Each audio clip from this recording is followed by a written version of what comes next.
үйл хөдлөх хөрөнгийн салбарт ажиллаж байгаа. Найзадаа танилцгаая. Хэн байгааг харцгаая. За энэ удаагийн дугаарт маань Remax Broker Office-ийн агент VP Монголын анхны ногоон риэлторуудын нэг отхон заяа маань хүрэлцэн ирсэн байна. За ингээд бидний урилгыг хүлээж авч хүрэлцэн ирсэн заяада маш баярлалаа. Тэгээд ясч чи заяа гэх үү эсвэл зарим хүмүүс сотгоо гэдэг ч юм уу тий. Яг юу ч дуудаад өөрт нэвтэх юм байх юм болоо. Алин ч болно. Ер нь бол отхон заяа. Тэгээд нөгөө хоёлаж амьда. Тэгэнгүүт янз бүрээрээ боломжоор дууддаг. Тэг хоч гэвэл ирвэсэн. За тэгэхээр ирвсэх маань ямар мэрэгчлэлтэй лээ? Мэрэгчлэлийнхэн тухайд. Миний хувьд сэтгэл судлаач, бакалавр, тэгээд бизнесийн удирдлагын магистр. Зэрэгтэй. Бага. Одоо тэгээд энэ хоёроо хамтд нь хөгжүүлээд боловсруулад бизнесийн салбарт, үйл хөдлөлийн салбарт ажиллаж байна. Тэгэхээр заяагийн минь хөдлөхөөр ер нь өмнөх яг карьерийн түүхийн сонирхол яг ямар ажил хэрэгжилсэн бэ? Ер нь бол одоо би яг өнгөрсөн 7 хоногт ингээд өөрийнхөө ажилласан салбаруудыг тоочоод бодсон. Тэгсэн чинь баг 10 гаруй салбарт ажиллаад үзсэн. Юу вэ гэхээр миний өөрийн хүсэл болохоор одоо гэдэг суралцах маш их хүсэлтэй хүн. Тэр утгаараа шинэ салбарт ажиллах маш их сонирхолтой. Тэр дунд маш их мэдлэг одоо ур чадвар суралцдаг. Дээр нь нэмээд найз нөхдийн хүрээлэлийг хилдэг. Тэр үднээс хамгийн анхны гар бол аялал жуулчлалын салбар. Аялал жуулчлалын салбарт Монголын одоо аялагчдыг гадагшаа авч явах, гадаадын аялагчдыг Монгол руу авч ирэх. За энэ бол ерөнхийдөө нөгөө Монголд яг хятадд магистраа хамгаалаад ирээд ажил хайсан чинь намайг ажилд авдаггүй. Ажлын туршлага байхгүй учраас хэн ч намайг ажилд аваагүй. Тэгэнгүүт надад юу байсан бэ гэхээр хэл байсан. Би хятад төгссөн хятад хэлтэй. Монголд сурж байхдаа Америк руу явж цагийн ажил хийдэг байсан. Тэр утгаараа англи хэлтэй. Тэгээ англи хятад хэлээ одоо ашиглаж анхны ажлын гараагаа хэний ч одоо юу гэдэг те юугүйгээр өөрөө шууд ногоон гэрлэлээр орж ажиллаж байсан. Тэгээд аялал жуулчлалын салбарт 2 жил ажилласан. Дараа нь ерөнхийдөө уул уурхаар орсон. Уул уурхайн салбар буюу одоо барилгын салбар юу н хамтдаа гэсэн үг. Тийм. Тэгээд уул уурхайн салбар, барилгын салбар хамтд нь тэгээ агаржуулалтын салбар гэдэг ингээд бүр нарийчлах юм бол одоо нэг кондишны салбар гэсэн үг л дээ. Тэр салбарт бол 8 жил ажилласан. За тэгээд сүүлийн тэгээд тэрний дараа болохоор юунд санхүүгийн байгууллага. Ард санхүүгийн нэгдэлт. За тэгээд банкнд ажиллаж исэн. Тий. Тэр хөрвжлийн банк гэдэг ер нь санхүүгийн салбарт ажиллаад тэгээ одоо яг сүүлийн юу маань юу байгаа. Дунд нь бол бас нөгөө боловсролын салбар байгаа бас. Боловсролын салбар нь юу вэ гэхээр нөгөө сургагч багш болоод тэгээ би нөгөө хятад хүүхдүүдэд цэцэрлэгийн хүүхдүүдэд англи хэл заадаг байсан. Тэгээд тэр үеэсээ эхлээд бас ер нь бол өөрийгөө айгүй ингэж нөгөө өөрийнхөө чаддаг жоохон жолоо зүйлийг бусдад хуваалцах сонирхолтой хүн юм байна гэдгээ мэдэрсэн. Тэгээд тэрийгээ бас ер нь бол ашиглаад хятад байхдаа мөн Монголд ирээд хүртэл Монголын хүүхдүүдэд одоо хятад хэл заах, англи хэл заах. Тэгээ манай нөгөө хуурай дүүнэр байдаг англи хэлээ ингээд ойлгоод байгаа хэрнээ ихчээ би ярьж чадахгүй байна гэдэг тэр хүмүүсээ блокийг гаргаж өгдөг.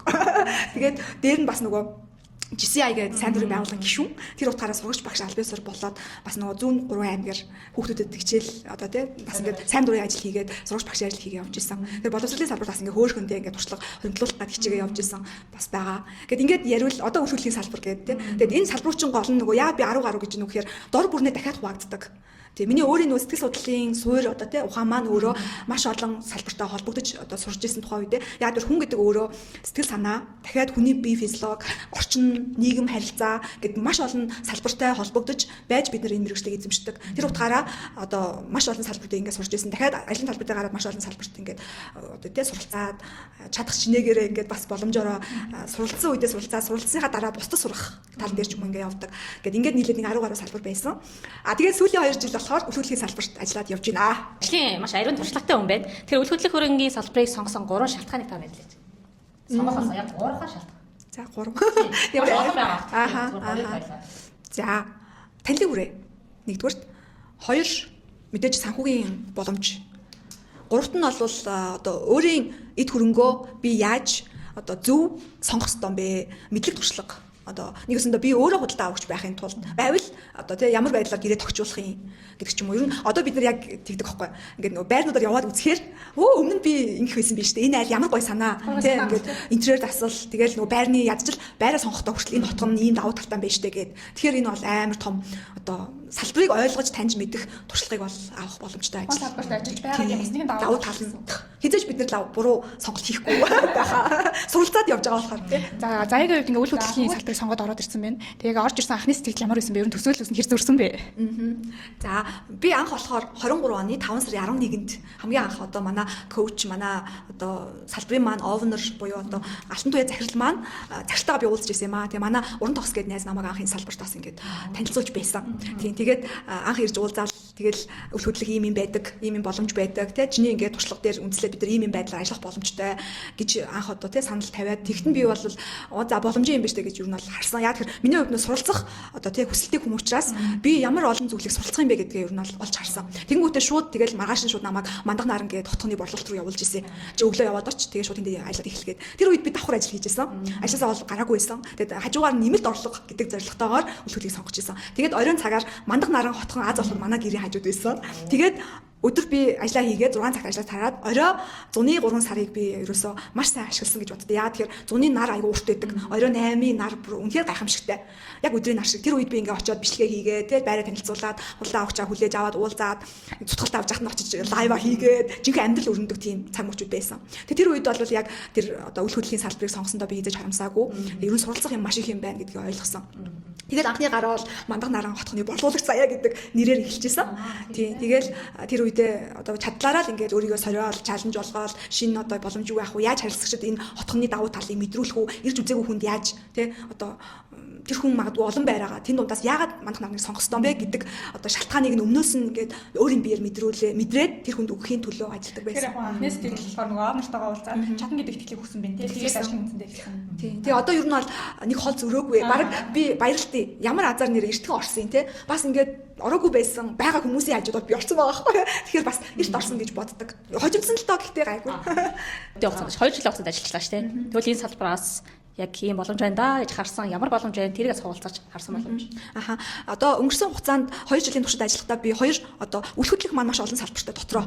Тэрнийхээ 2 хэсэгт нь би ажиллаж үзсэн байгаа. Нэгдүгээр төслийн борлуулалт буюу одоо анхдаг зах зээл дээр дөнгөж ашиглалтанд ороогүй байр. Одоо дөнгөж газар ухаад цутгалтын ажил явагдаж байгаа одоо салбар буюу анхдаг зах зээл гэж бид нар ярьдаг. Тэр салбарт би ажиллаж үзсэн. Тэр хэмжээгээр өөрийгөө одоо сургаад явж байгаа, хөгжүүлээд явж байгаа. За хоёр дахь салбар бол түрээсийн зах зээл. Буюу одоо хоёр дахь зах зээл тэр дундаа одоо Монголын бараг те дийлэн хүмүүсийн одоо амьдрал гэр болвол түрээсийн байрнаас эхлээд байгаа дийлэн хүмүүсийн хувьд. Тэгэхээр энэ бол одоо маш ийм өргөн дэлгэр байдаг. Гэхдээ маш эмзэг ийм харилцааны одоо салбар ахгүй. Яа тэгэхээр маш олон хүмүүс өнөөдөр байраа түрээслүүлж байгаа тогшж гин эсвэл байр түрээслэл сууж байгаа тогшж гин. Тэгэхээр энэ одоо зохицуултыг те бид нар өнөөдөр ингээд эмх замбраагүй байгаа энэ зүйлийг одоо нэг ч гэсэн хүнд итгэл үнэмшилтэйгээр зөв хариуцлагатайгаар ёс зүйтэйгээр одоо хүргэхийн төлөө бид нар ажиллаж байгаа. Тэгэхээр энэ бол хоёр дахь одоо миний ингээд ажиллаж байгаа юм хэсэг байгаа. За одоо бол би өндөр үнийн дүнтэй зах зээл дээр бас ажиллаж байгаа гэд ингээд ер нь бол явж байгаа. За тэгвэл сая боломжийн талаар асуулаа. Эргээд одоо энэ ажлын хугацаанд мэдээж фейлсэн гүйлгээ бас байгаа байх тий. Тэгэхээр тэр гүйлгээс ер нь яг юу сурч аваа бусад хэрэгтэй ш магадгүй хаваалцал. Өдөр алга ер нь бол фейлддэг. Гол нь нөгөө фейлийг одоо яаж тий ашиглаад дараагийн удаа фейлдэхгүй байх уу? Энэ фейл надад юу заав, юу сургав гэдэг дээр фокуслж ажиллах дуртай.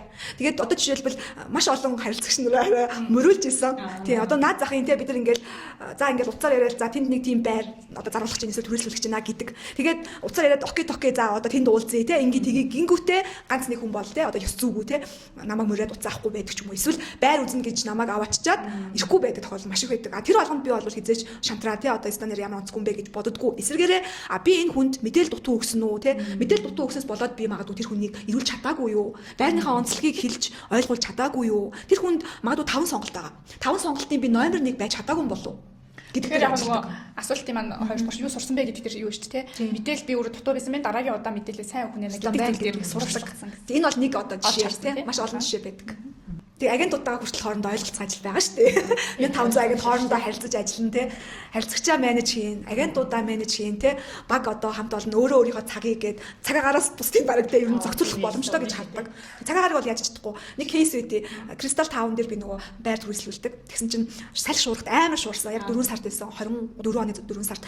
Тэгээд нөгөө амар шуураад нөгөө харилцагч маань гадаад хүмүүс хүлээж байгаа байхгүй. Тэг манай офис ойрхон учраас би нэг 10 минутын зайтал байсан. Тэг би яг дөхүүлээд нэг 30 минутын өмнө гарна гэд хүлүүлсэн байсан чи гинт шуураад.